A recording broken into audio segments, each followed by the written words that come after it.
Hey guys, it's M4J here and welcome back to the Majeffries network on OpenTTD. It's a bit of a quick one today, it's time-lapse footage. Basically I built a new branch line on the east main line. This isn't the east main line really, is it? It's the north main line. But I also extended the 4-track main line a little bit further north as well, which you'll see towards the end of the episode. Really happy with how this worked out. It gave me another chance to use conditional orders. I've actually started using conditional orders at the end of every schedule to either send the train back to the depot. I think I do that 50% of the time on the majority of the schedules, or I'll send it on another loop of the schedule, which does include the other 50% or 90%, whatever they might be, conditionals. So I think actually it's a really good system. It's a good way of getting the trains to stay out on their route a little bit longer and earn a bit more revenue without necessarily ending up with them all sort of mixed over and getting in each other's way. As for this branch line, I took inspiration from the Hartford Loop on the East Coast main line, which again is very close to where I live. Don'tborough is the junction, the southern junction where this happens, and I think it's Honville is the northern junction. You will see it in the video. It might be a little bit fast where the boxes come up and disappear, but hopefully it's not too quick for you. You can see here I'm just building the loop line. The majority of it is going to be double track. In fact, I think all of it ends up being double track. I did want to have a single track section in there as well, but I felt like this is still a main line. It's a loop line and it might not see as many trains as the 4-track just to the west of this, but it is still a main line, so it made sense to actually keep it as double track for as long as possible, if not for the entirety of the route. You will also see that once we join back up with the main line, there'll be a second loop that branches off, which actually heads up to Nantberg Springs, I want to say, but I don't think that's right. It begins with N and it ends with Springs, where we have a little terminus station.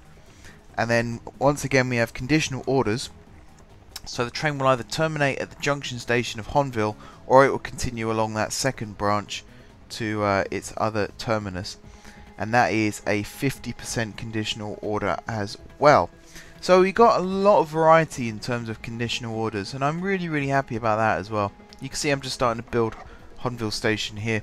There's a terminus platform, one on each side, and depending on the train's next order, that dictates whether or not it goes into the bay platform or whether it goes into the through platform.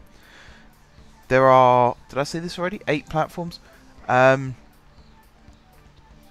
think I might have reduced. No, I don't think I did actually. No, I don't think I did. So you got the 2 outer platforms are the bay platforms, and the 2 platforms inside that are the northbound goes into the loop to the northwest. The southbound goes into the loop to the southeast, and then you've got the 2 platforms inside that, which are the slow lines on the 4-track main line, and then you've got the 2 platforms inside that, which are of course the fast platforms on the main line. So as I say, overall I'm really happy with how this turned out. We've got a whole new batch of 15 DMUs working on this. All the trains that use the loop to the east of the main line, every single one of them serves Bartholomew. None of them go into Guard City, just like the Hartford Loop line, which only serves Moorgate.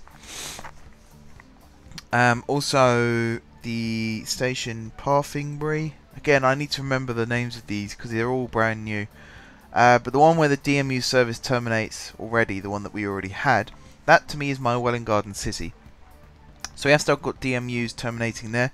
The depot for those services has been moved. It's now at Don'tborough, which is the one that I showed you in the last episode. The one that is currently at that station will be removed. Not Don'tborough, the other station, Parfingbury, whatever it was called.